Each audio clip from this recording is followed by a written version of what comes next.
All right, good afternoon, everyone. I'm Dafin from the Fashion Management Program, and today I'll be your MC. How are you all doing? Is everyone currently safe and healthy? I hope you are, because we are in the middle of the pandemic, of course. All right, before we start today's session, I would like to start this session with an opening prayer. And you guys also have to be proactive and follow the rules on today's session, just like in the chat box below. So, on to today's prayer, I would like to invite Nicole to help me with the prayer. Thank you so much, Daphne. Everyone, let's pray. Dear God, we thank you for giving us this beautiful day and for gathering us all together here. We pray that this session will go well, and in your name we pray. Amen. All right, Daphne, back at you. Okay, well, we have Nicole here. Let's move on to something more exciting, more energetic. I know this is 1 p.m. in Jakarta, so I'm assuming you guys all have your lunch. And I hope you guys are energetic, so let's play some ice-breaking games. So Nicole, can you please help us? All right, okay. So today's game is called Odd One Out. The way we play this game, pretty self-explanatory. I will show you a picture of something like this, there's like O's or whatever, and your job is to find the odd one out. So in this case, that would be this little O over here, and you just type in the answer, and that would be K4, right? Yeah, exactly. And then I'll give you some time to answer, and then I'll show you the right answer, which is K4. All right, everyone ready? Okay, round one. Find the odd F. Wow, that was fast. Okay, you guys are right. It is K4. Good job. Okay. Next round. Ready? Find the odd one out. This one is a little tricky, but I know you guys can do it. Oh my God, that was so fast. I thought that would take you guys a while, but yes, congratulations. It is C3. Okay, next round. Find the P. Find the odd P. I think they're smart enough to answer this, yeah, Nicole. Yeah, I mean, they're designers, so. That is true. Oh, it's taking them a while, actually. Oh, come on, guys. Wow. Look hard. Wow. Oh, never mind. You said that too soon, but you guys are right. It is G6. That is, you guys are, okay. This one would be easy for you guys then, come on. Wow, Instantly, yeah. Congratulations, it is A4. Okay, last one. Super easy. You guys will look at the spot and answer immediately. Ready? Go. Oh, go. Right, find the odd one out. I get it. Yeah, exactly. All right, and that's all for, yeah, that's the answer. That's all for now, guys. Thank you for playing. Daphne, back at you. Thank you, Nicole. Wow, you guys are really smart, yeah. Very detail-oriented as a fashions and GNM students. Okay, on to the next segment. Here are some important reminders I would like to remind you all. I would like to explain a couple of ground rules that you have to follow during the session. First of all, please mute your mic if you're not talking, and keep the chat room appropriate. Also, open up your camera and change your username and your filter background according to the format provided in the chat box below. We also highly urge you guys to stay lively in chat box and always feel free to ask as much as questions as possible because we want to diminish any miscommunication here with us. Now, on today's topic, there are discussion on regarding fundamental course for fashion, graphic design, and new media. Okay, this session we have a couple of speakers. We have from our Jakarta speaker, Mr. Winja himself, and a couple of speakers I'll introduce later from UK. Okay, before we get into it, I would like to invite the Dean of BNSD or BINUS Northumbria School of Design, Mr. Winja Escom MM, for the opening speech. Mr. Winja, are you here with us? Yes, Devin, can you hear me? Yes, I can hear you perfectly. Yes, okay. Students, good afternoon, everyone, and of course, all my colleagues from Northumbria. I think I'm not joining, but I think I saw the who are there. Oh, Dave and Chris, are you there? Hi, Winchi. Yes, I'm here. Oh yeah. Nice to see you. Good morning. Good afternoon. I really wish you're here like before, physically in this auditorium. So all students, thank you very much for this afternoon session. I think it's very important. As you are all aware, I think this is one of the most interesting part about our program that we collaborate with Northumbria, the 2-degree programs. The it is an honor for us to have Northumbria to help and to support and to collaborate with us with the double degree program. So today we're gonna have a introduction from the Northumbria about the content, the subject, and the schools, of course. And this is directly the professor from Northumbria. These three colleagues from Northumbria normally stay with us here. Here and there come to BINUS, I think almost every years before the pandemic, but during this pandemic, it's a bit tricky. But again, we have to maintain still our spirits, how to very soon we will come back to campus. So all students, I believe on 20, many of you already registered to come for the face-to-face session, limited face-to-face. On 27, some of you will already registered to join the class from campus, but maybe we need some time from our colleagues from Northumbria to join here physically, because as we know, we still have a lot of travel problem to travel between the countries, the quarantine and so on and so on. But hopefully we are waiting very soon our colleagues from Northumbria to join us here to physically meet you. But today they are delivering a great information for this afternoon to all of you. I'm here with Yaya. Yaya, you want to say something? Yes, Yaya is here with me. So Yaya that helped me a lot with this collaboration. Okay, so enjoy the session. Thank you very much. Okay, thank you, Pawincha, for the amazing speech. I hope, yeah, we're all motivated by his speech, and it is true. We do have a lot of couple traveling restrictions, so I hope that we could meet all the people from UK sooner enough. Yeah.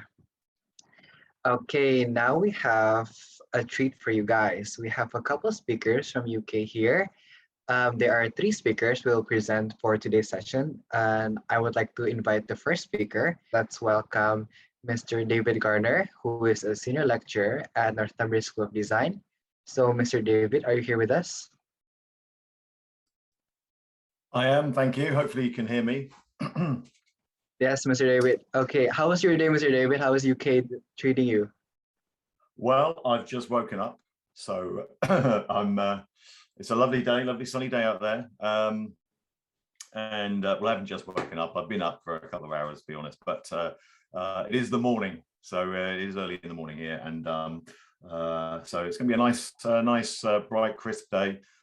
We are just in the process of talking about, like yourselves, moving back into the studio and teaching from the university, as opposed to teaching online, which we did pretty much most of last year, like yourselves.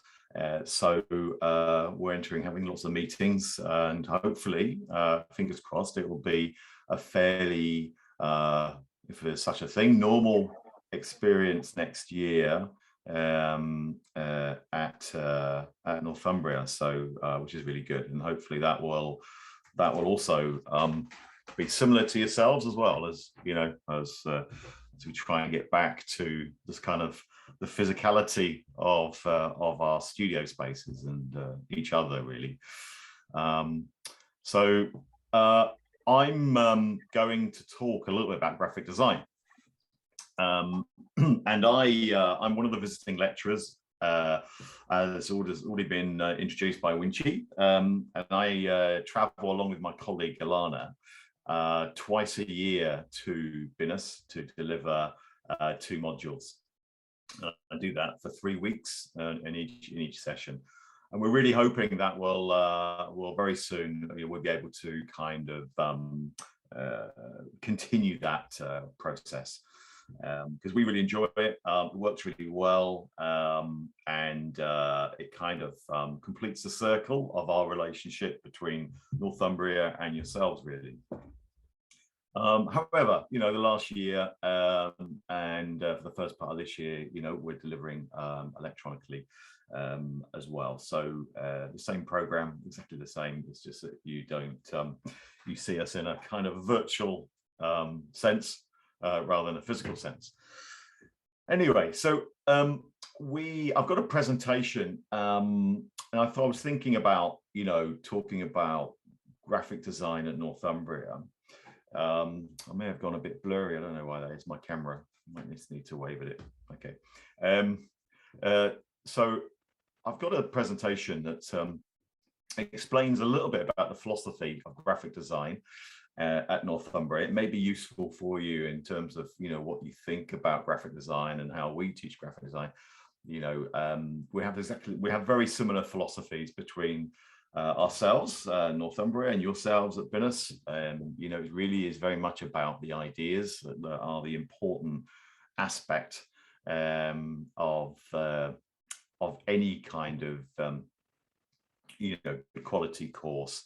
The Mark's just spoken about our alumni, people like Johnny Ive and such like, and they're very much a different individual because they come to the industry with just ideas. That's ideas and visions, and so as a university, and certainly as a graphic design course, and Alana will talk a little bit about fashion later on, but as a graphic design course, the creativity is the currency that we use more than anything else. Getting you to kind of think about problems and solve problems. It should be really fun. Graphic design, luckily, is a great industry to be in. Very, very rarely can you get paid for a job that you love. That's very unusual. It's very rare. So the whole point of anything in a creative sector, you should love it. You should really engage with it. You should really get under the skin of that subject.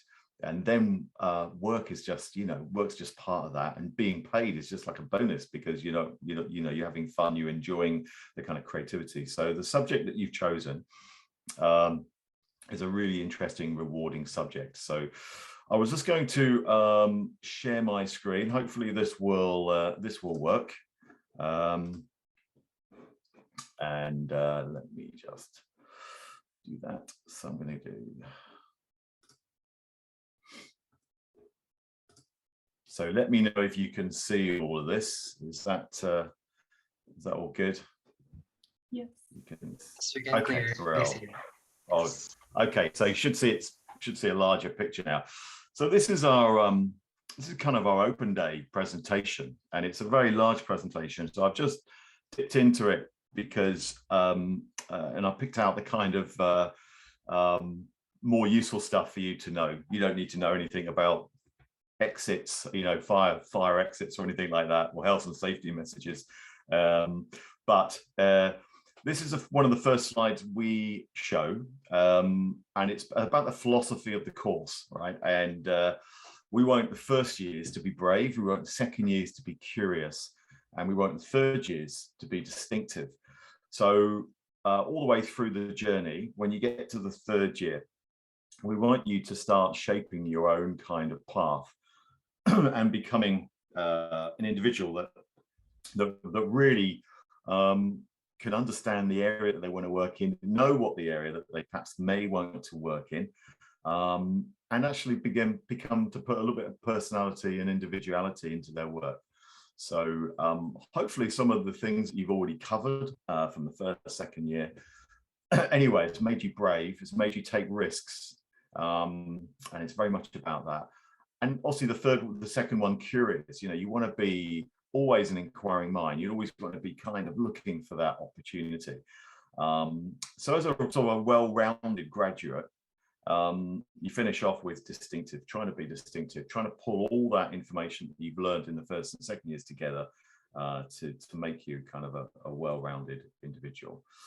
Now I'll skip through some of these if they're not so relevant. This is just like a split of our course and what it might look like, but it may actually be quite useful for you to look at. Let me just click here. So hopefully you can see that. That's just like a similar kind of timetable. But what we do here, we'll work on briefs that define a problem and we'll get you to solve them. All our briefs all look, very similar to your own briefs that you get. There isn't really any difference. This is first year brief, so I'm going to go through this quite quickly. So this was looking at a Victor Hugo text, and they looked at Victor Hugo was kind of a political kind of commentator, and they looked at his text, and they kind of responded in a kind of visual way to that. All right, and this is looking at packaging, kind of the economic packaging with a bit of fun. So this is, again, just first year projects. Again, I'm going to skip through this very, very quickly. Again, it's very similar to what yourselves, how you present to us in the projects that we set you. Just mood boards, the way you think, your annotations. These are the annotations. Any commentary that you put on your research and your thinking become they're annotations, and they're really important because they show us when we come to market how you're thinking and how you're developing with your idea. Just another example of another project. Again, we have some more packaging projects with fun involved in that. Again, we kind of make them up as well. We encourage the students to physically craft them and to photograph them. Obviously, this particular project had an identity as well that was running alongside that, EcoCroc. This is another similar project. This is a kind of a topology project where you go around and you photograph, in this case, I think it was 16 similar things that are different. And the students have some good fun with that, and you don't realize how many things that we take for granted are exactly the same, but when we start looking at them, they're very different. And in fact, the first two students actually who gave you an icebreaker, and you all did really well. Actually, I must admit, I was trying to follow on. I was trying to balance as part of my own defense. I was trying to log on, but I was also trying to look for the odd one out in that in that example. And those examples are really good because what they do, they teach you to see. And being a graphic designer, you design as well as you see. If you go around your life with your eyes closed and you don't really notice things, you miss all the kind of subtleties that you can sort of you can relate to and you can work with. So this is a really good subject to open your eyes, and it sort of builds on that first icebreaker that you all did, and you all did really well actually this morning. I was quite impressed how quickly you were. So but this is just one. This is like a one-day brief, I think, or two-day brief that we do in the first year. Again, this is some other examples of someone found hearts, someone found cat noses, etc. So second year, we up it a little bit, and we're going to get you to sort of deliver a little bit more information, have a little bit more of a kind of a finished feel to your work, but it is still you're being curious. You're trying to look at the market, you're looking at packaging, you're looking at how you can kind of create a response in an original way to a brief. So you can see there's a whole different array there. Anyway, I really want to show you some of the third year work. So this is another interesting project. This is roughly about the same time as the Olympics. So this was the British Obscure Olympics. So in the UK, we're often seen sometimes as being a little bit strange, and we take a lot of tradition and like cheese rolling down hills and shin kicking. There's some strange activities, really old ancient activities that we kind of still do in certain parts of the country. We wanted to kind of build on that uniqueness, so we created a challenge for the students to come up with the British Obscure Olympics, and so all the way through things we're trying to create this. I'm also looking for outputs as well. So the second year, we're getting you to finish your work and starting to think about how you might present your ideas to us in a slightly neater way. It's less about just experimenting quickly, but it's about sort of giving a little bit more of a... I'm going to play this. Hopefully you'll be able to hear this.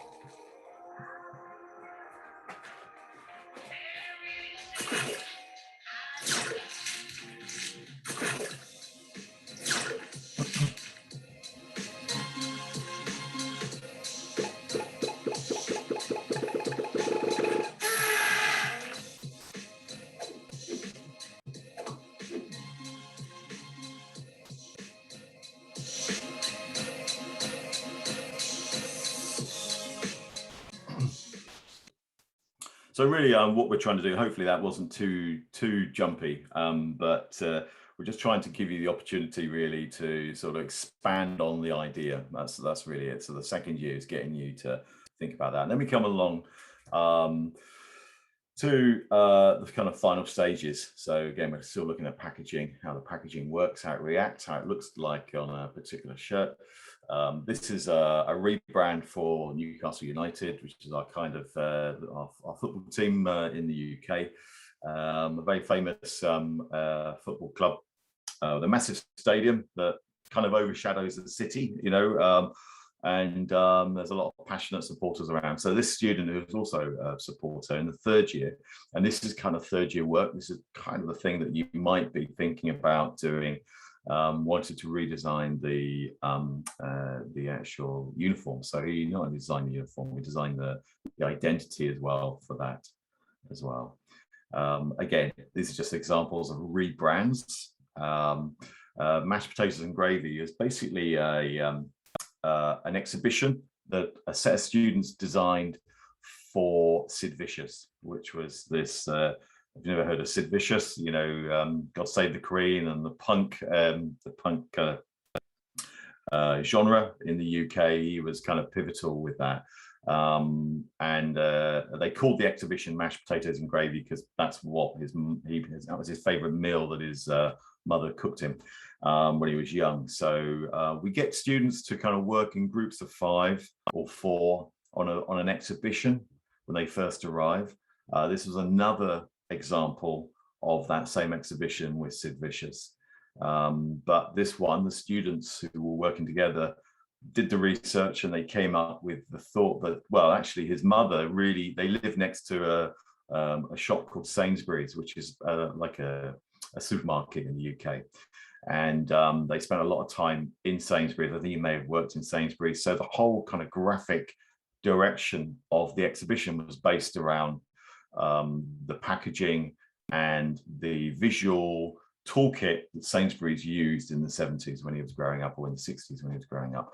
So this was that piece of research directly influenced the kind of feel of the exhibition.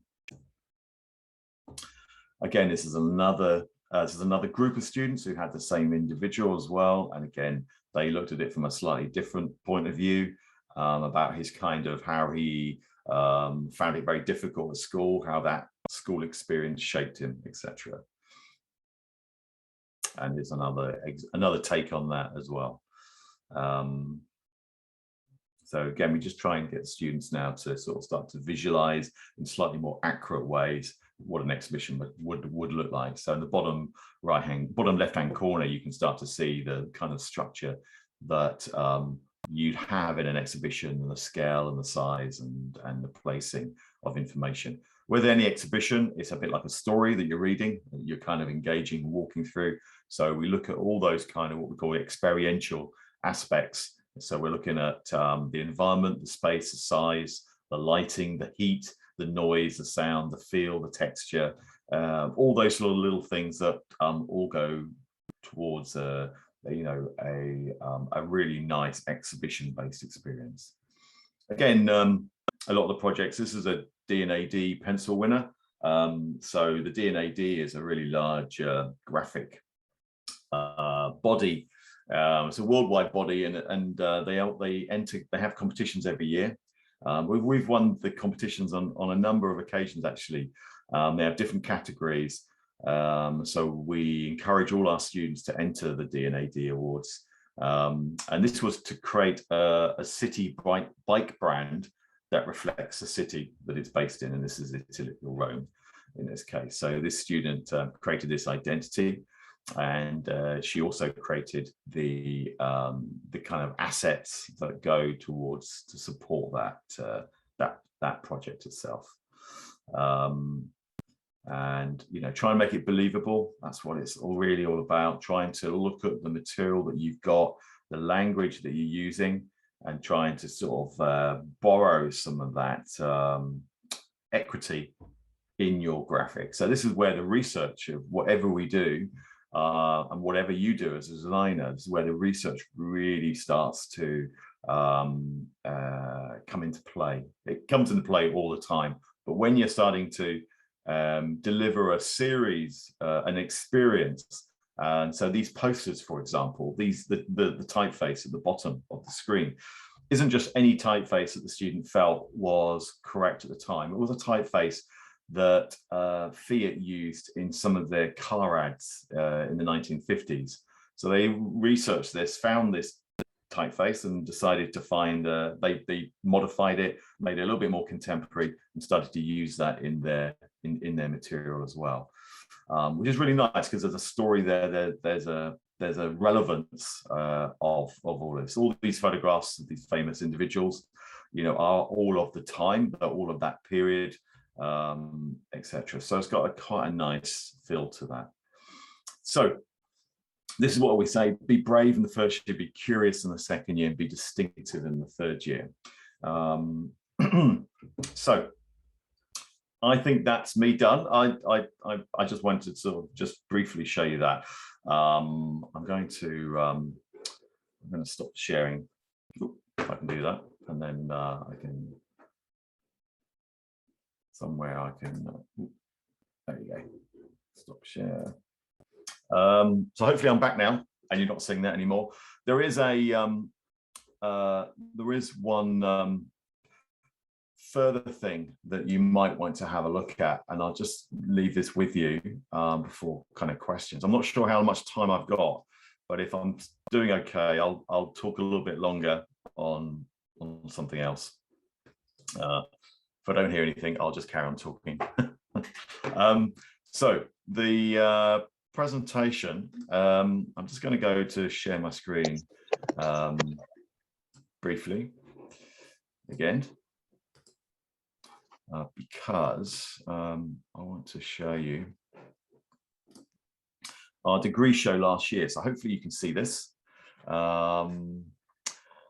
And if you type in northumbria.ac.uk/reveal, you'll actually get to see all the work that the third years did last year, not only for design, of course, because we're down here in design.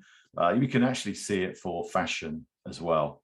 I don't know whether Alana's going to show you this, but it's a really good thing to do. So this is our degree show.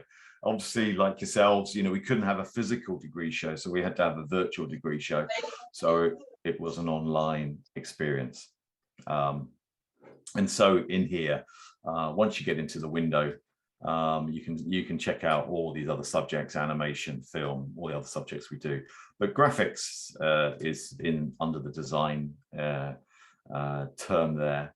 And then if you scroll along, graphic design is there. I don't know why we're first on the list. We should be first. I always put graphic design first in any opportunity I can get, but for some reason, probably alphabetical, it sort of sits in the middle. So view show, and then you'll get the students' work that you can actually go in and engage with. So you can actually see a piece of work. You can click that piece of work.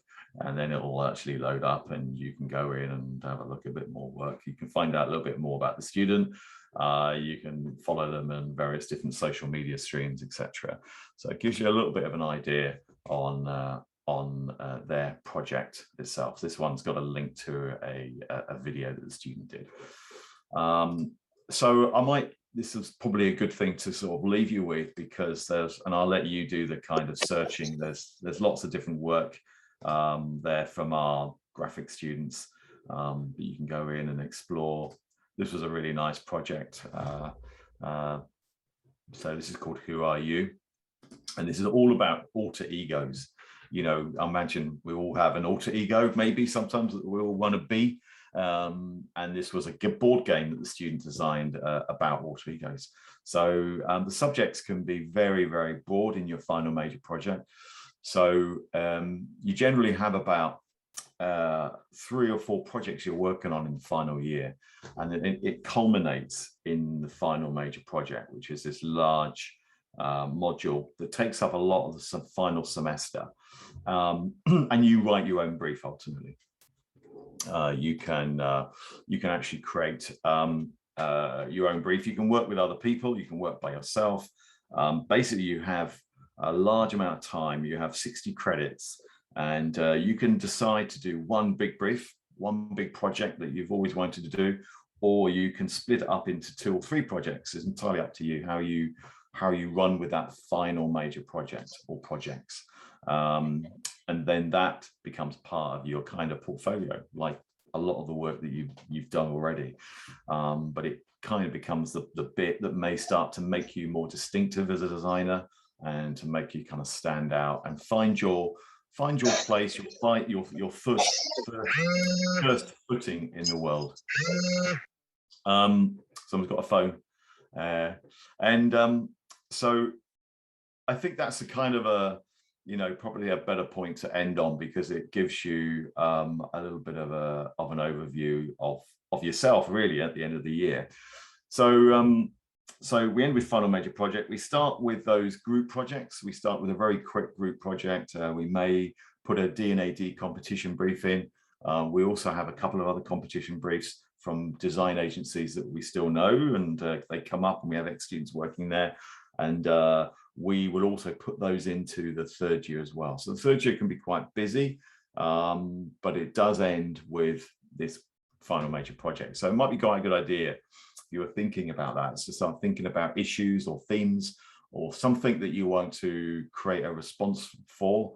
You don't have to physically make anything. It could just be like this particular project, the one that I was just showing you about alter egos, was done virtually. You know, it wasn't, it was, you know, 3D rendered, etc. It wasn't a physical thing. But you can also go and make something as well. You can make a physical thing. It really is very broad. But we don't let you just go away and create your own brief. There's a kind of a structure that we use. So you'll have some lecturers who will read through your brief. We'll talk to you about your final major project. If it's not enough, we'll tell you. If it's too much, we'll tell you. But what we want to do is make sure that the brief that you write, because writing your own brief is very difficult, because you've got no constraints. It's difficult. It's always nice working on a project, I think. I don't know whether you feel the same, but if you work on a project and there are restrictions, that's almost more interesting as a designer, because, you know, you've got one color, or you can only do it a particular size. That makes the creative process far more interesting and challenging. If you've got no restrictions and you can do anything you like, that makes it quite difficult, because you need, you need to kind of have, you need to build yourself constraints, and you need to build yourself certain things about your vision. So part of the writing your own brief, we're there to sign it off at the end to make sure that it's going to be a challenging, rewarding, interesting brief. Okay, so with that in mind, I shall finish the kind of formal bit of the presentation, but I think I'm around to answer any questions. I think is that correct? Yes, I feel like we have a couple of questions here. And I feel like for GNM students, you can actually learn a lot from Mr. Gardner's presentation here. You can also search up and look up your inspiration from the Blackboard website. Isn't that right, sir? The Sorry. Blackboard, the one that you show. They Oh, can yes. look up and research, yeah. Yeah. You can, I mean, if you're, are you talking about the final major project? Are you? Yeah, I mean, their projects stuff like that, maybe for inspiration. And Oh actually, I have yeah, a sure. question. Yeah, absolutely. I mean, that the link, I should put the link down in the chat box actually. Let me just because the link for the reveal, I'm just going to pop that down there, then you can have a look at it. Hopefully it'll work. Yes. So hopefully you can see that. There's the link. That's a Okay. really good, I mean, as you said, you know, that's a really good resource, you know, to get inspiration from. So, and that's really important. But obviously, you know, when you're working as a designer, you're creating you're creating influences from everywhere. You know, you're creating influences from your, you know, social media streams, or you're creating influences from books that you've read, or from posters that you've seen, or from something that somebody said to you. You know, it doesn't always have to be visual, of course. It can be, you know, it can be tactile, it can be audible, it can be things that you've smelt. You know, anything that you feel has been really important is one of the really nice things. I mean, I mean, how you become interested in things is to just open your eyes up, really, isn't it? I mean, it's to become, you know, don't work in a silo, don't work in a very kind of narrow way. So just keep a very much an open mind. There's a question here. I'll go through the questions actually, Davin. Is that okay? Because I can.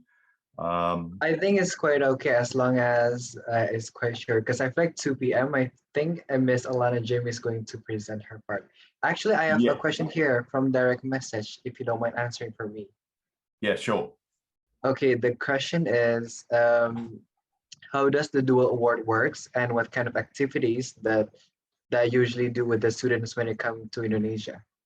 Yeah, I mean, we have a range of different activities. What we're trying to do when we come to Indonesia, and we deliver our program in, myself and Alana will deliver our program in the sort of final year, and there are 2 modules, and what they are trying to do, and what the kind of focus is on those 2 modules, is to make you all a global designer, make you a little bit more aware of global issues outside of perhaps your own space, and, you know, maybe even pushing you outside of, you know, Asia in that sense, and getting you to investigate other global issues around the world, and then starting to make you as a designer a more of a global designer. So if COVID has taught us anything, it's about the fact that we can exist digitally and we can work digitally, which means there are no barriers to physical spaces in reality. So the 2 modules we do are about developing you as or the students as a global designer. So what we'll do, the first module will generally kind of set up a we'll get you to kind of look at strategies, how you understand things, because strategies are really important in terms, if I give someone a problem, you might then have to work out how to solve that problem. Okay, so if you've got a strategy that makes the problem easier to understand, then you can use that strategy to develop your research to come up with a solution, rather than there's a problem, solve it, because it's a bit like having no, as I said earlier, having no no constraints. You know, it's vast and you have to control it. So we use a strategy. We use a different sets of strategies, and we talk through them. But the one we do use currently is one called STEEP, and STEEP, and that stands for social, technological, environmental, ecological, and political. And what it is, it's about looking at your problem. We try and work through a series of workshops to try and find a problem that you'd like to solve somewhere in the world. It can be anything that you like. And then we talk about strategies you can use to start to understand that problem and to make sense of it. And so we use STEEP. And so what we're doing, we're getting you to look at a problem through, in terms of the first letter, the S, through a social standpoint and nothing else. So if I'm trying to solve, let me think of a problem in the world. And there are many problems, unfortunately, in the world, isn't there? But let's just say there's an oil slick problem, okay, that's killing birds on a shore somewhere. So if we were trying to solve that, that's a vast thing to try and think about as a student in how you're going to kind of address it. So we look at it through just a social lens, as we call a social lens. So we're looking at the social impact of that oil spill and how that affects, you know, obviously the fishermen can't fish. So that brings a social kind of aspect into play, in the sense that they can't provide for their families anymore, etc. Right? So the students are just purely looking at it through one lens. And then they move to the same problem of the oil slick, but they're looking at it through a technological lens. So the T, and they're looking at it solely from that. They're not interested in anything else, just the technological aspect.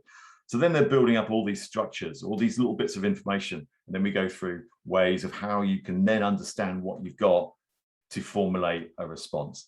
So that's generally, Davin, a kind of a very quick overview of the first module. And the second module, the advanced creative practice, as it's called, is about creating a bit like a final major project for us. So you might be using the same problem that you wanted to solve in the first project, in the first module, but you're actually going to physically create something to help solve that issue or address that issue in some way. So if it's an oil slick, it may be an exhibition to raise awareness to oil companies. It may be an advertising campaign to lobby governments to tighten up the physical structures of ships, you know, to make them stronger. Whatever it might be, you'll be part of a kind of a larger project that we'll work through, you know, to kind of create a response to that. So everything else, it has to be external to Indonesia. And as far as you like. So we've had some projects in the past from yourselves, from the students at BINUS, that have been about the ethical disposal of pets. You know, the way that people just buy pets and just cast them adrift when they're bored with them. You know, how do you solve that problem? It's a massive problem. So we've had projects, and that was based in the States, where that is fairly prevalent. We've had the aspect of plastic surgery in Korea was another subject that we've covered. I'm just thinking back at all the different subjects. You know, we've had some really interesting subjects that are just trying to make you think in a little bit of a broader term, really. And we'll try and kind of tease a lot of that out from you as well. So that's really the structure of the first two modules that we get to see you with. And at the completion of those two modules, and the successful completion of your BINUS degree, of course, that's when you get awarded the Northumbria degree as well. Is that helpful, Davin?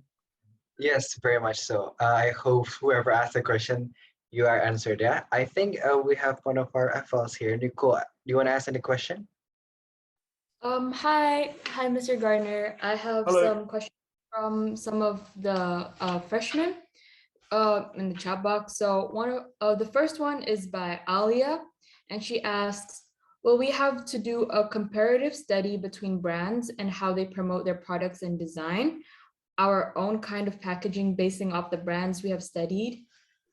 Yeah, they would, Nicole. I mean, as part of the research you do, if you're doing a brand, you have to look at its competitor, the competitors, obviously, and you're always looking at what they're doing as opposed to what you're doing, because you might want to be positioning your own brand or your own project in a unique place, and that's really important. So, so comparative studies is going to be something that you'll do anyway, as part of your research, as part of your development through that. So I've just got another one at the, is it better to do a variety of small projects or one big project? So that's quite an interesting question from Shakira. Is that correct? Yeah. Yeah. Yeah, it is what we tend to do. The first module, we tend to do lots of little projects because we're trying to talk about understanding your problem that you want to solve, but we're giving you strategies. So we're giving you the STEEP strategy. So we're getting you to look at a problem, how you might solve it through a social lens, as we've already discussed. So to do that, you end up doing five little mini projects. So you've got a collection of research you can then start to unpick and understand and build up a kind of a direction where you want to take it for some potential solutions. So you do some smaller, quicker projects in the first module. In the second module, you generally have one project that you're doing.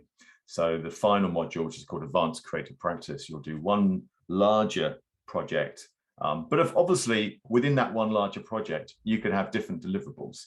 So we've had students that are designing kind of apps, and they've also designed posters, and they've designed a toolkit, an identity toolkit, etc. And that's fine, and that's all part of that project. Or we've had students that just do one thing, one large thing that they want to do. It may be a garment of something, or it may be a typeface that they've designed and nothing else. And that's also fine as well, because you're discussing your brief with us. We need to sign off as lecturers, myself and Alana will sign off the brief when we're happy with it and when we're sure that you've met all the outcomes that should be met from that particular module. Oh, right. That's another thing. Someone also asked, could we talk to our lecturers about our final projects and get consults for them? So I think that's like I know we'll have session to ask you guys, but can we ask you anytime, or is there only at that certain time? Yeah, that's good. That's a good question. I mean, you can ask us. There are lots of routes to ask us. When we're there physically, we're there for the 3 weeks, and we have sessions where we have question sessions at the end of the lecture, etc.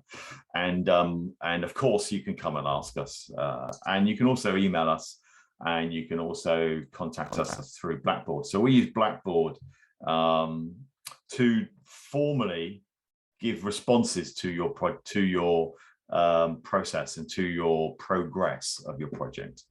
So if you want to, we set milestones as well.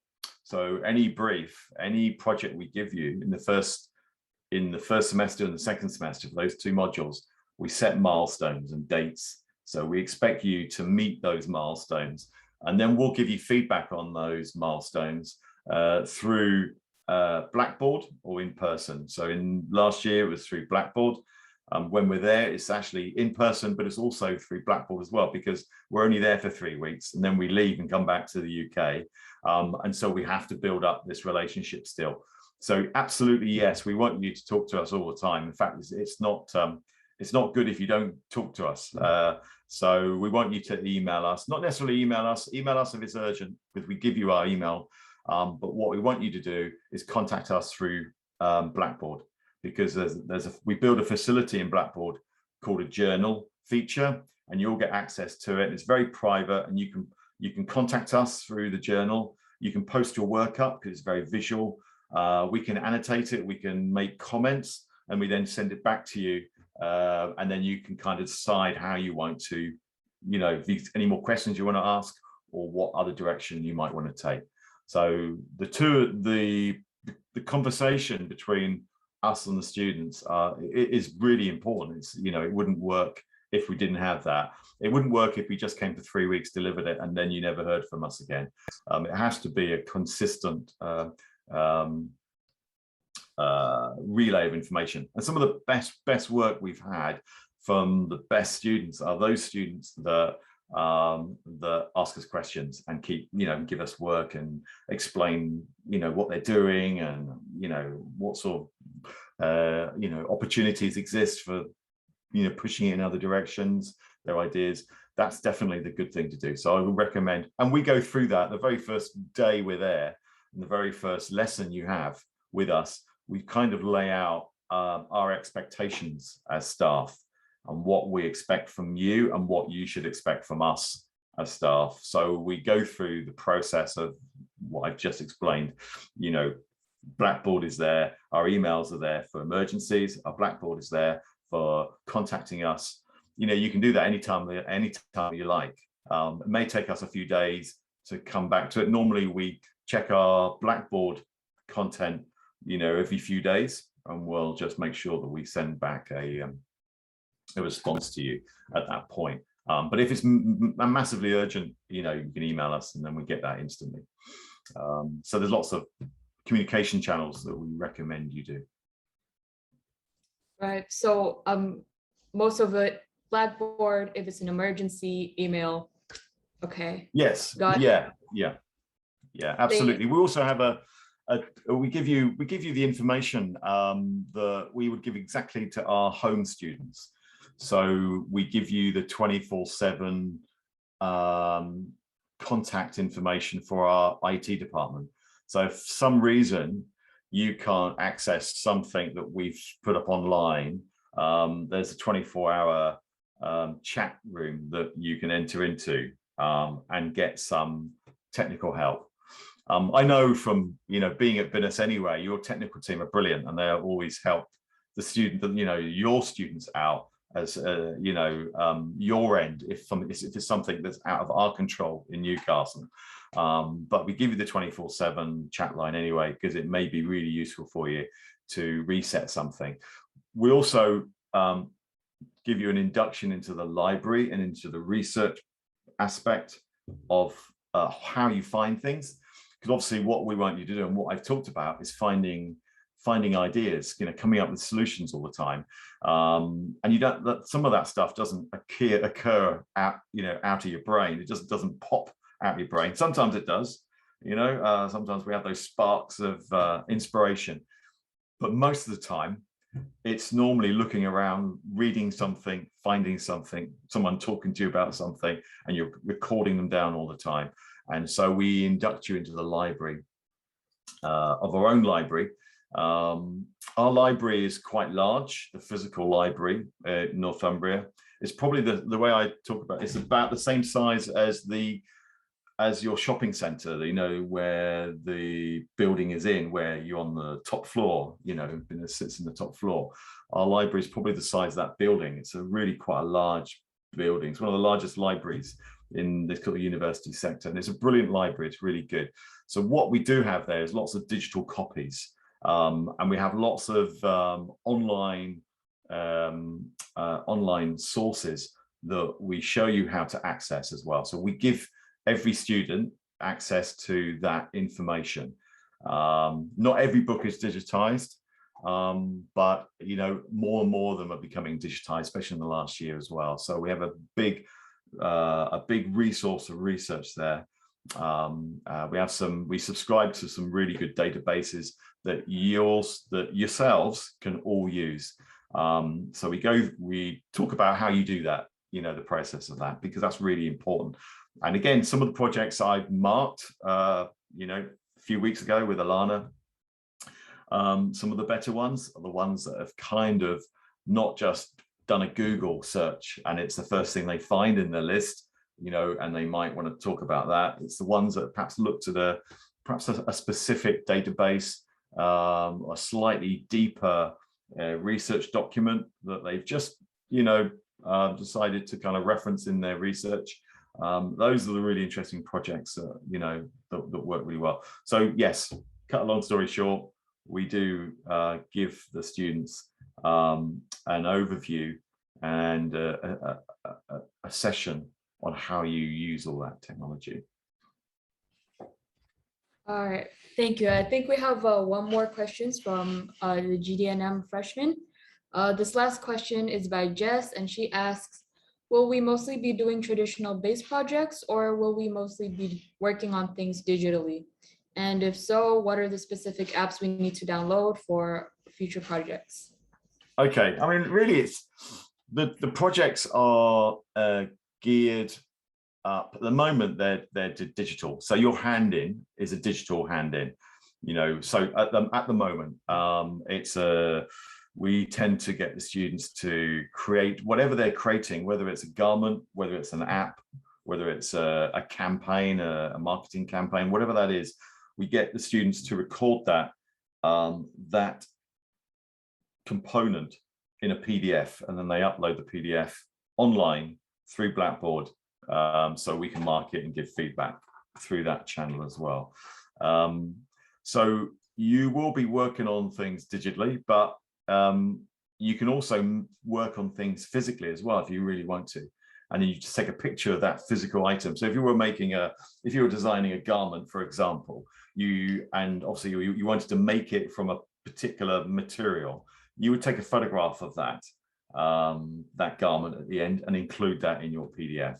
So it would be a collection of, you know, physical and digital still. And when we return to normal, when we return back to, you know, the visits, you know, we generally mark the work. We sometimes see when we turn up for the next module, so it's a big cycle. But generally now we're moving to more of a digital submission, because it keeps everything nice and neat. It saves you having to print out lots and lots of paper, but we still encourage the students to make things. It's very difficult to sort of guess what specific apps you might need, because it depends on the projects that you're doing, you know. But that's the sort of discussion we have on a one-to-one basis anyway, when we're talking to you about our work or about your work.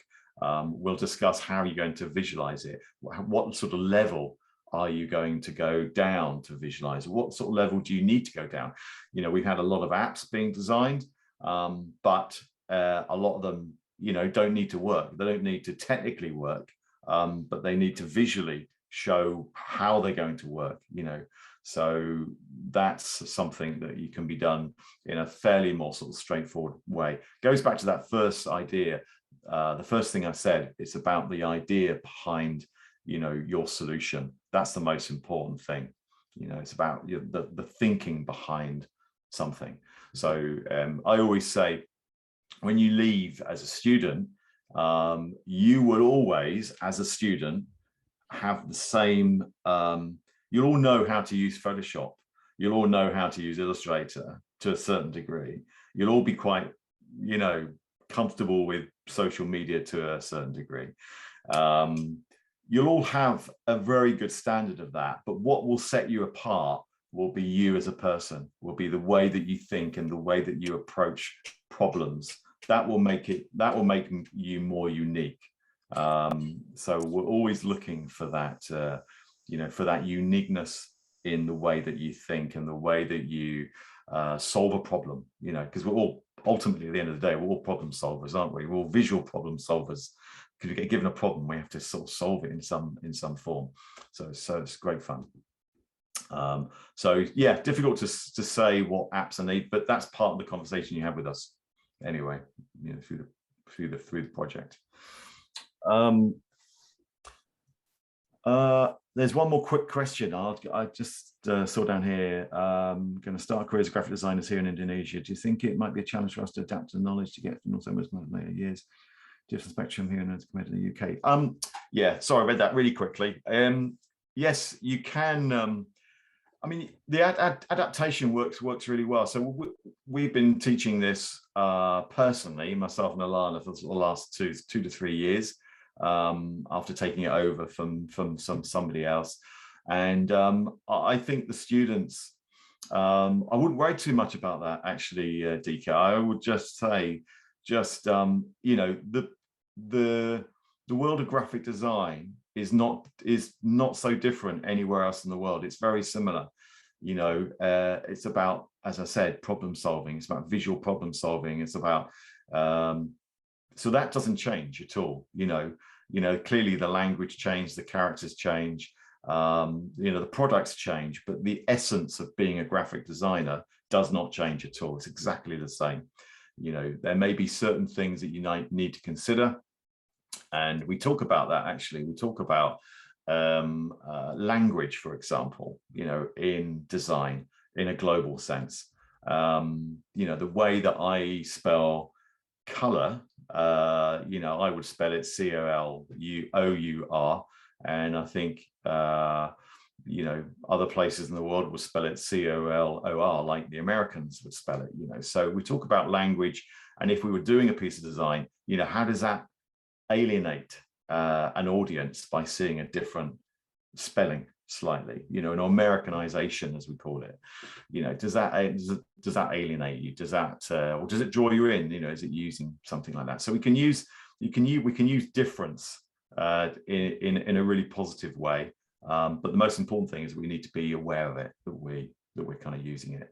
All right, and that's important. So yeah, I wouldn't worry too much about that. I think looking at teaching UK students and teaching Indonesian students, very much similar. I mean, as you know, as other students that we've taught at Northumbria, you know, from China and Australia and America and etc. You know, the skill sets are exactly the same.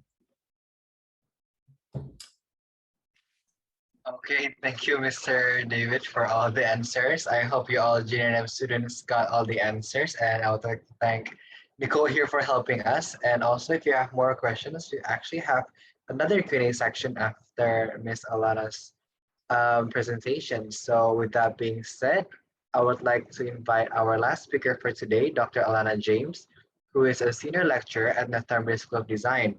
So, Miss Alana, are you here with us? Yes, I am. Good morning. So thank you for joining us, and apologies that I couldn't join any earlier this morning. It's still quite early here in the UK. Thank you to David for kind of taking the reins early doors.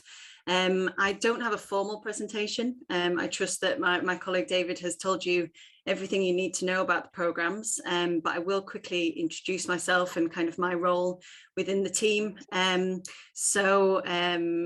As your freshman leader introduced me, my name's Dr. Alana James. I'm a senior lecturer in fashion in the School of Design at Northumbria in the UK.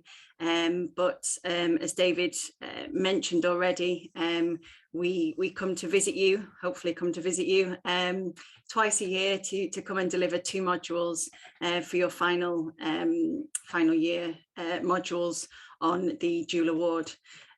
So I specialise in fashion and sustainability, which is obviously a really relevant global challenge at the moment. And it is something, a global challenge is something that we talk about quite heavily within the modules that we cover with you. So David and I very much bring our experience and our kind of research interests as well to the teaching that we do with you. So yeah, I'm not sure if there's anything else I need to cover, David, if we missed anything. No, what I've done, Alana, which you probably, yeah, right at the beginning, beginning of the presentation, what I did, I brought up the Reveal website because it contains some fashion content in there as much as graphic design and architecture, etc. So what I've suggested is that, you know, any students to get a better feel of the kind of work that we do, both at Northumbria, but also, you know, at BINUS as well. You can also check our degree show. So it's the most current degree show. It's only been up for about 3 months. So all the work there is very relevant, and you can look through the fashion degree show, and you can look through the graphic design degree show. So I think that might be useful in, you know, in just showing the kind of work that we do, you know, through that. That's yeah, that's just all I wanted to add, really. But that's what I've done. I've also shown them as well a little bit of the kind of thinking of our degree as well, you know, in terms of how that's covered. Yeah, absolutely. You mentioned about Graduate Fashion Week, David. No. Okay, so I can talk a little bit about that. So obviously as final year students, just as with our students in the UK, then you do have the opportunity to showcase internationally. So we there's a really big exhibition every year within the UK called Graduate Fashion Week. I'm sure many of you have heard of it already. And it's a national showcase based in London of the best fashion graduates in the UK. So a lot of our students from all 3 of our fashion programs showcase there. It's a great opportunity not only to kind of celebrate your achievements, but to also to kind of look for jobs and to create networks. So obviously that's a really great opportunity in your final year as well. We have had some BINUS students showcase there before. We had Veronica on the international catwalk just back in June. Her garments are still sat in my office. I need to post them back to Indonesia. So so some great opportunities. We've had Clara Paramita in the past up for Best International Portfolio Award.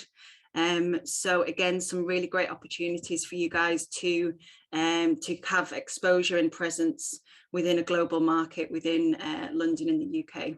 And that there's likewise opportunities for graphic students, isn't there, David? Yes, yeah, we have every year when we were there, we had a D&AD exhibition in London. So we have a big display there as Northumbria. I think we probably have one of the largest displays of all the other universities. And just prior to lockdown, because it's a physical event, we invited 6 students actually from graphic design to present their work at the show in London as well. So we was just that started to sort of develop really nicely, and then COVID hit us. But it's something that we'll certainly get back to promoting once that's established again next year. So yeah, there's I mean, you're all, you know, the students are very much part.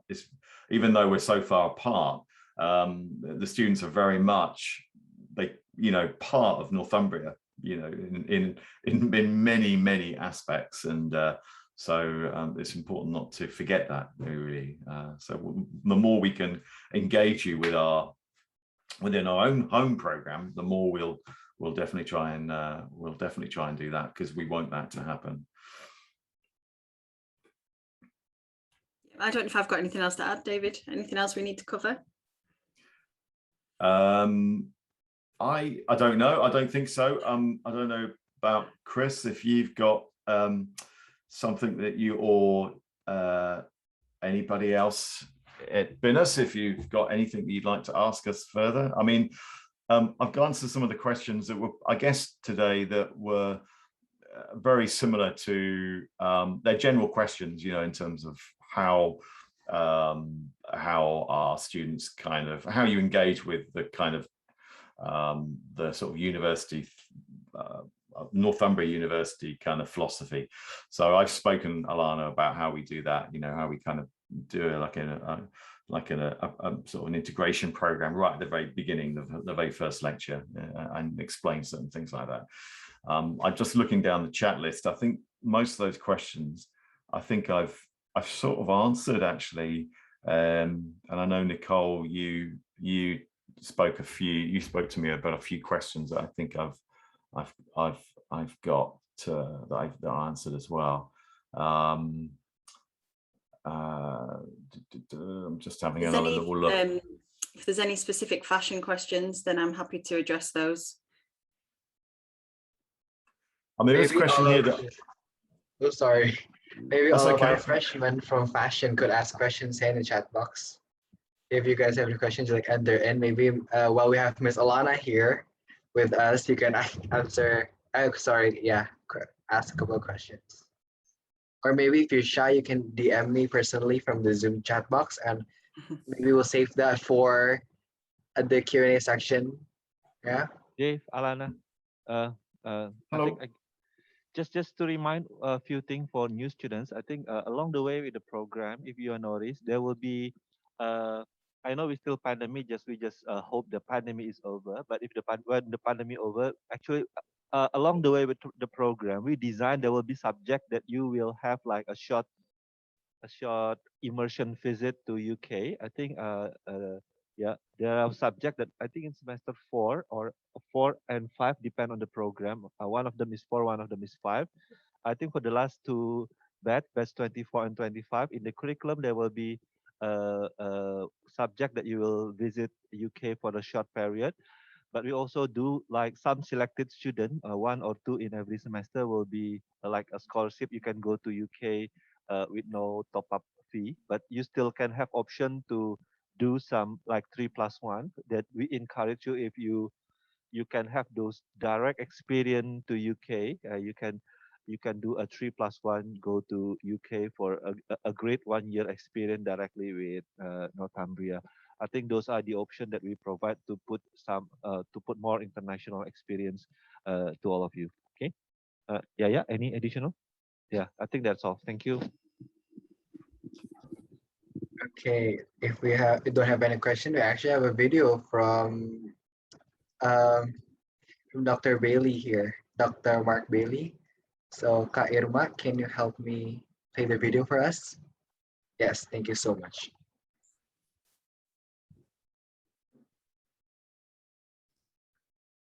Hello, my name's Mark Bailey and I'm Director of Transnational Education for Design at Northumbria University, which is in Newcastle in the northeast of England. Like most people at the moment, I'm working from my bedroom and I'd far sooner be with you, speaking to you in person.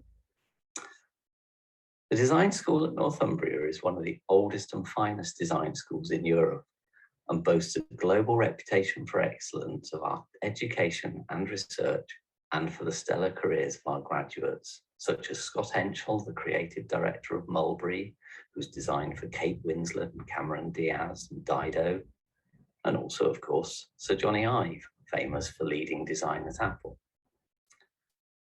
One of our great strengths is our international partnerships. We don't just partner with anybody, and that's why it's such a privilege to have our partnership with BINUS. Design is a global business, and great design can unite people across national, cultural, and social boundaries. Partnering with BINUS allows us to do this by educating globally aware design professionals. How does it work? Well, students who sign up for our dual award program get to study for their regular BINUS degree, and alongside it, study for a Northumbria BA Honours degree in global fashion design, global fashion management, or global visual communications design. For the Northumbria modules, you'll be taught by our expert academics, and during the first 3 years of your BINUS degree, you'll study just one Northumbria module each year. In your final year, you'll study 2 Northumbria modules that will enable you to develop as globally focused design professionals.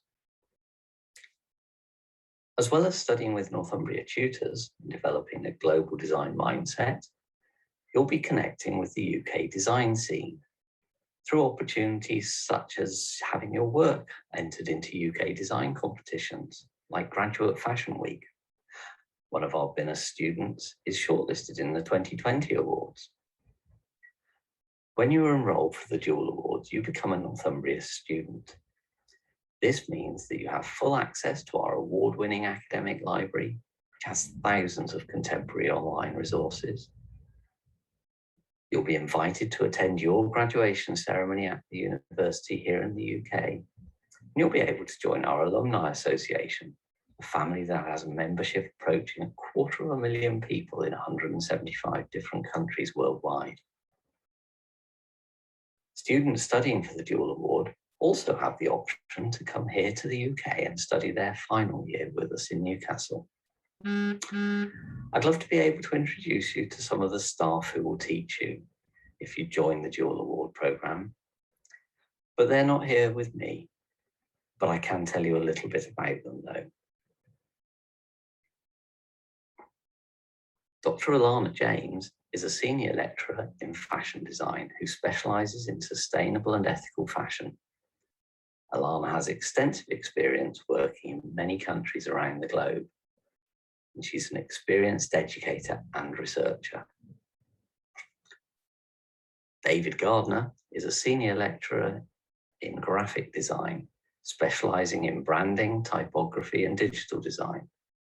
Before joining us at Northumbria, he was a lecturer in New Zealand and in the south of England, and all of this after a highly successful career as a graphic designer working both in-house and in consultancy roles. Christopher Hodge is a senior lecturer in fashion communication. Chris worked in fashion trend forecasting in New York before joining us at Northumbria, and he has an extensive academic career which has seen him teaching and researching around the globe. At Northumbria, we believe that design education should be transformative, globally relevant and socially responsible. And we also believe that it should be fun. We would love for you to join us. If you have any questions, please ask your tutors in Jakarta or email me. It's been great telling you about our unique dual awards. Thank you for listening and take care.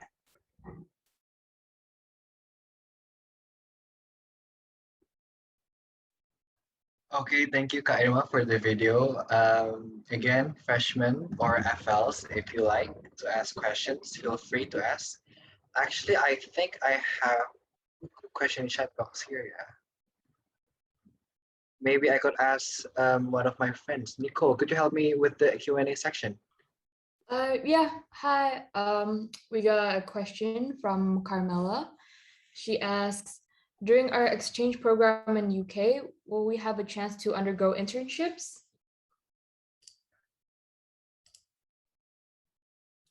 Yeah, I can take that one. So as we mentioned earlier, there's kind of two opportunities to come to the UK. So the first one is for a short visit, a short immersion visit. And obviously that's kind of 1 to 2 weeks, and it'll be quite intense. You'll be visiting lots of studios, traveling around the UK. So at that time, there'll obviously not be opportunity to undertake an internship. However, if you engage in the 3+1 programme, you'll be in the UK for your final year.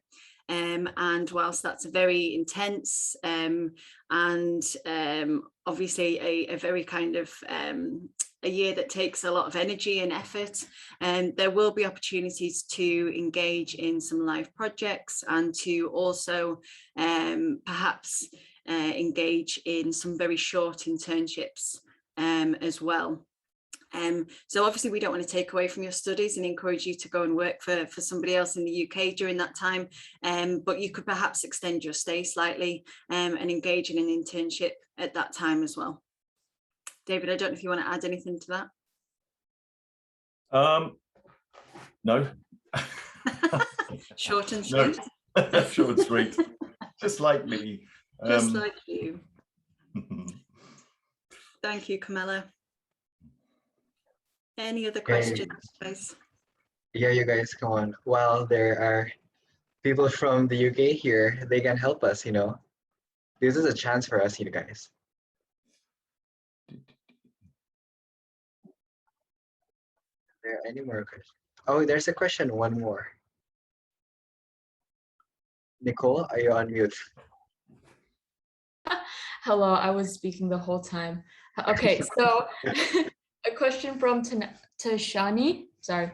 She asked, hi, can I ask to the UK for fashion? And if so, how much does it cover?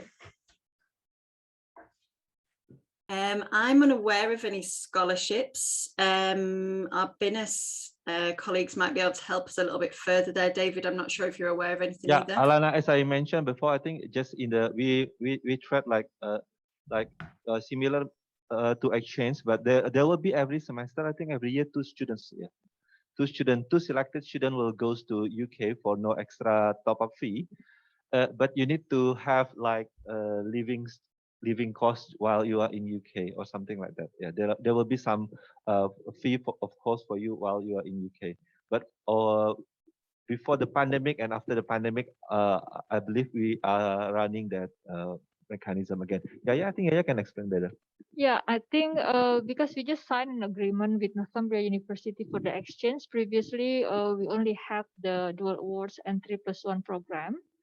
So the first batch that was offered is we offered the first opportunity to go exchanges last year. No, for this upcoming semester actually. But for the 3+1 program, Northumbria actually also give some sort of bursary. So for each of BINUS students going to UK, there's some sort of partnership scholarship, even though it's not that big, but it's very helpful. So that one is will be depends on the Northumbria program. I mean the amount of scholarship or bursary will be depends on Northumbria's decision for each year.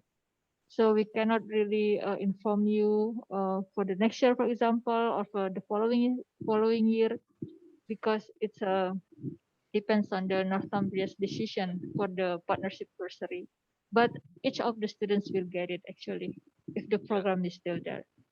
Yeah, again, so the program will select who will goes there for the similar to actions top up, but we tried like a scholarship for those who are the best in the program normally.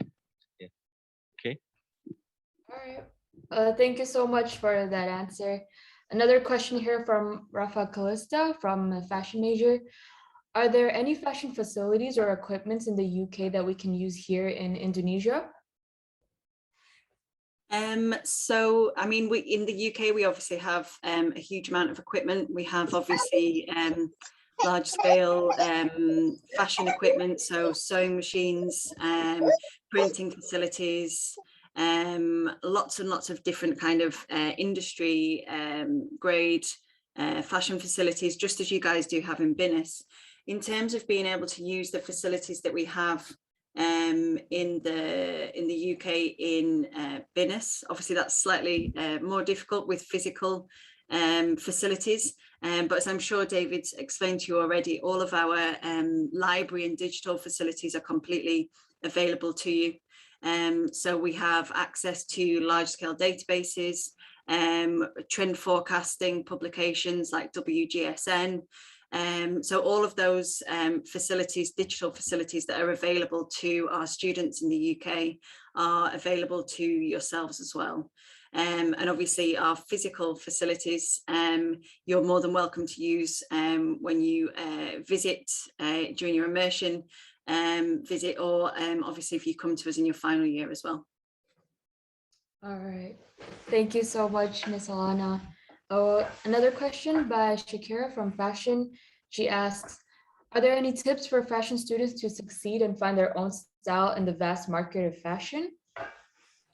Yeah, I mean, it's no secret that the fashion industry is a very competitive market, just as with all disciplines of design, and I think that's only intensified during the global pandemic as well. But I think the kind of main tips that I would give any students wanting to kind of break into the fashion industry would be to find your own niche and to kind of start to distinguish yourself.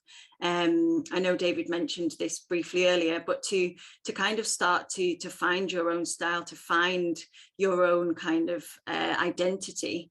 And I think if you imagine there's a job advertisement and maybe there's 500 applications for that one job.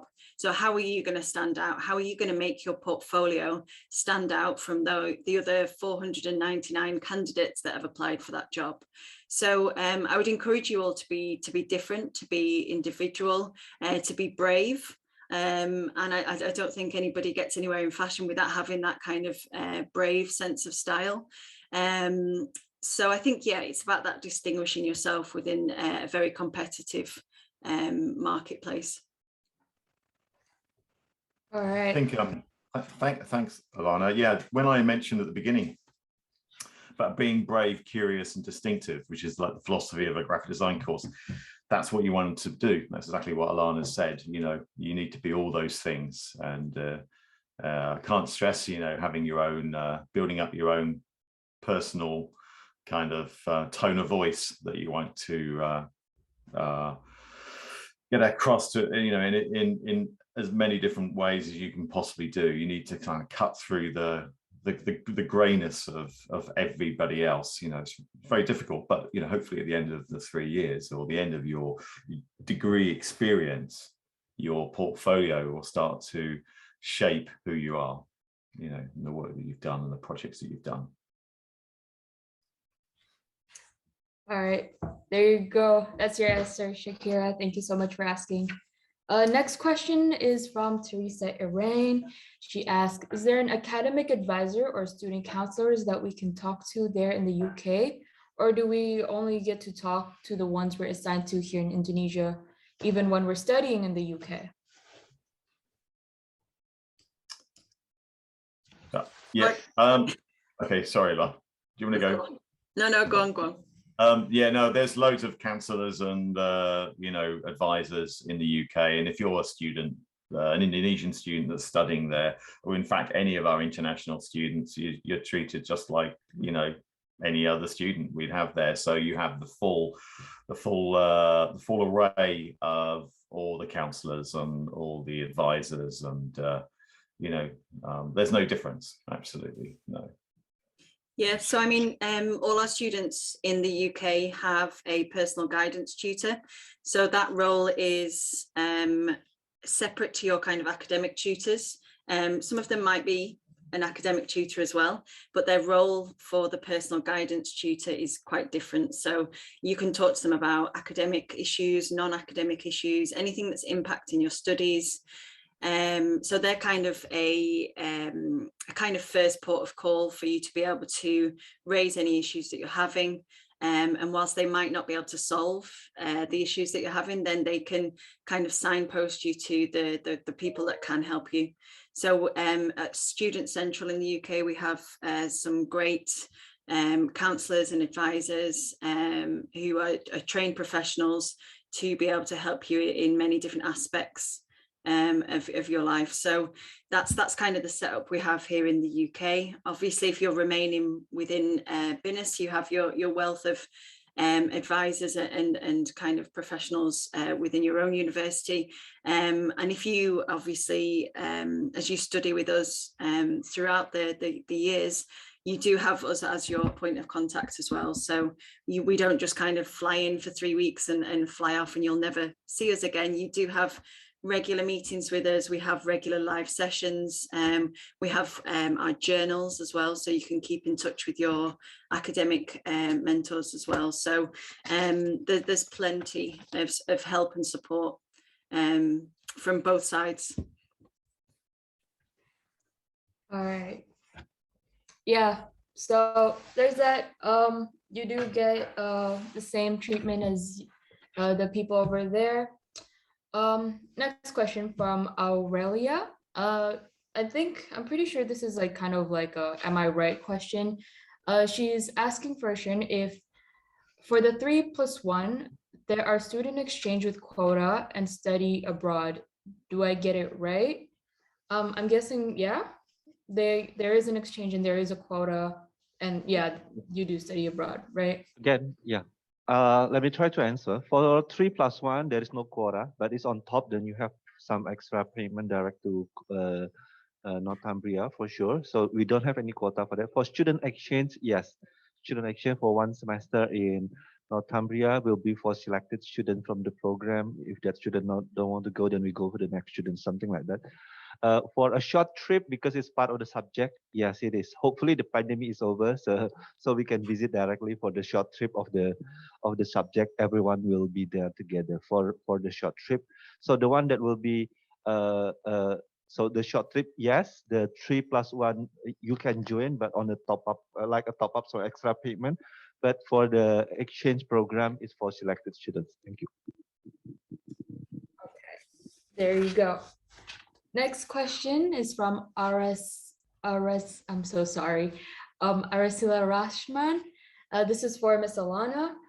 She asked, as a fashion student, what type of theories of fashion as a fashion student do we need to pay attention to? And what do we need to prepare, since most of us are in fashion design and fashion management? Thank you so much. Okay. So obviously with fashion, as any discipline of design, we work through a process. And that process, by the time you come to us, you'll be very familiar with. You'll have kind of honed your own process, your own design process, your own philosophy of design as well. So we will work with you to enhance that and to kind of really work through that process in a very logical manner. And again, I would stress the kind of individual process that you will all undertake. Some of you, for example, will be great illustrators, and your process will be very visual, and you will communicate your ideas through illustration. Some of you will be much more kind of the more theorist side of things. So you might like to pay attention to what's happening in the retail industry, for example, what's happening in the global economy. All of these kind of influential factors within a global setting that influences the fashion industry. So I would encourage you to find that kind of identity through your process, and to pay attention to what's happening around you. I think the best fashion designers in the world are those who really have their finger on the pulse. They understand how the global economy works. They're aware of kind of global politics, and it's that kind of response as a designer that happens through your work. So I would encourage you all to be up to date, keep up to date with contemporary publications, keep up to date with the news, and to really kind of read and kind of immerse yourself in as much information as possible. All right, that's really good advice, I think. Next question. These two questions are a bit similar, so I'll just say them out loud, both of them all together. So, hello, what are the activities or tasks fashion students have to do in their final year? And the second question is, can I ask about final project in the Northumbria University for fashion major? Is it a form of thesis or just a final project, like maybe a collection? Thank you in advance. Thank you. So I think you're referring to if you come and study in the UK. So in the final year in the UK, it's obviously a very intense year, as I mentioned earlier, and students, they research, they develop, and they produce a final collection. So that number of outfits varies slightly year to year. We are decreasing the number of outfits that we're doing in a collection for sustainability purposes, and as a reflection of the requirements of Graduate Fashion Week. So students currently produce 4 outfits for their final collection. And obviously that's not just garments, that will be a very professionally presented portfolio, which will include illustrations, a summary of their research, any technical drawings. So a beautifully kind of presented portfolio. On top of that, there may be a photography shoot. You might have styled that garment and kind of shot it in location. So a collection of 4 outfits, a portfolio, sometimes photography, and a small dissertation as well, which is done in the first semester. So the small kind of piece of writing, I think it's around 6,000 words, and that is to contextualize your practice and your collection.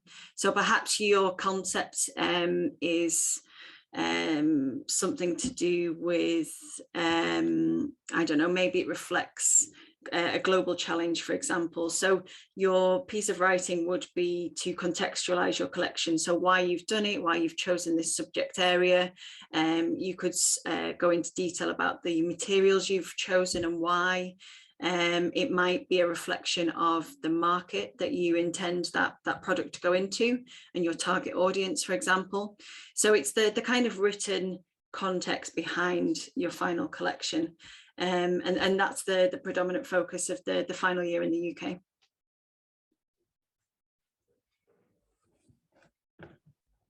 All right, thank you so much for the questions, and thank you so much for the speakers for the answers. I think we've run out of time for that. So Delphine, could you please continue on? Okay, thank you, Nicole, for helping me in the Q&A section. All right, everyone, I think that wraps up on today's session. I would like to say thanks to Mr. Winchip for the opening speech, and thank you also to Dr. Lana James, Dr. Mark Bailey, and Mr. Garner for the selfless session. Of course, you're always welcome here if you're visiting Jakarta, yeah? Okay, lastly, I'd like to thank the FYPLs, FLs, and freshmen for attending today's session.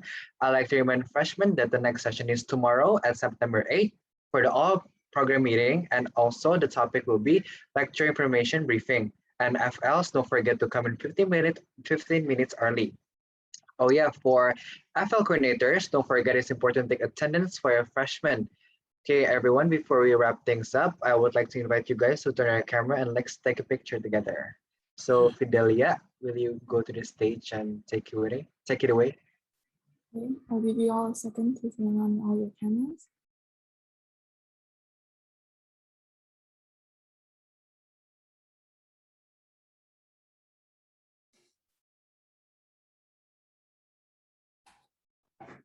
Fidelia, are you taking the picture?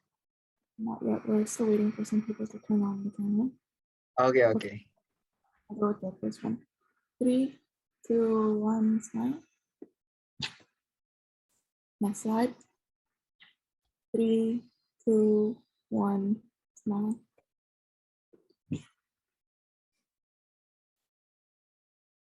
Next one. 3, 2, 1. And last slide.